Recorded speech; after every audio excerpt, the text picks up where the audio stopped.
ठीक है। अच्छा भाई साहब, और वो गैंगस्टर लोग वो तो बहुत ज्यादा परेशान कर रहा है, तो हम क्या करें भाई, कोई तरीका बताना।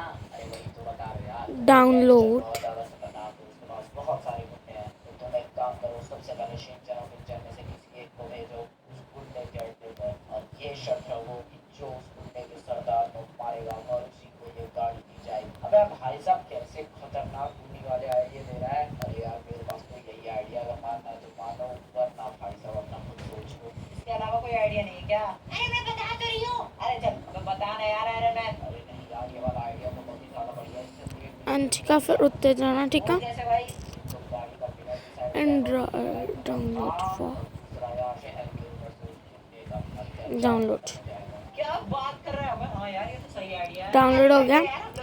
फिर अपा जाना रिंग पॉड ते डरो मत भाई साहब, तुम्हें मैं बंदूक दूंगा ना। एक काम करते हैं, सबसे पहले पिंचन यार तू जा। एंड देन यार और उसके बाद शिनचैन तू जाइए। आ देख जिसने मैंने यार डाल सरदार को मार दिया भाई वही जीतेगा। आ देख। Okay bye. फिर थे फिर मेक डिफॉल्ट रिंगटोन। बाय।